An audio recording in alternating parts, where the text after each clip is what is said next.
IT కంపెనీలో corporate జిహాద్ వెలుగులోకి వచ్చింది. ఇప్పటి వరకు లవ్ జిహాద్, ఫుడ్ జిహాద్ చూస్తూనే ఉన్నాం. ఇప్పుడు కొత్తగా ఐటీ కంపెనీలో కూడా లైంగిక పరమైన వేధింపులు, లవ్ జిహాద్ లాంటి అంశాలు తెర మీదకి వస్తున్నాయి. మహారాష్ట్ర నాసిక్లో ఈ ఉదంతం వెలుగులోకి వచ్చింది. టీసీఎస్ కంపెనీలో పనిచేస్తున్న మహిళలపై లైంగిక వేధింపులకు పాల్పడుతున్నారు.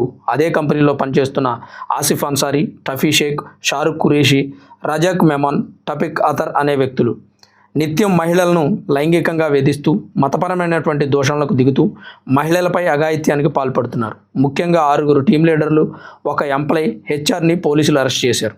టీం లీడర్స్ లైంగికంగా వేధిస్తున్నారని హెచ్ఆర్కి కంప్లైంట్ చేస్తే కనీసం పట్టించుకోలేదని బాధితులు వాపోతున్నారు. అరెస్ట్ అయిన వారిలో ఒక వ్యక్తి ఒక మహిళను పెళ్లి చేసుకుంటానని సహజీవనం చేశాడు.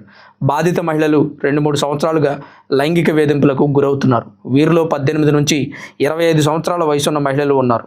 గతంలో అనేకసార్లు ఫిర్యాదు చేసిన హెచ్ఆర్ పట్టించుకోలేదు. బాడీ పార్ట్స్ గురించి వల్గర్గా వర్ణిస్తూ, మతం గురించి నిత్యం దూషిస్తూ వేధించేవారని బాధిత మహిళలు ఆరోపిస్తున్నారు.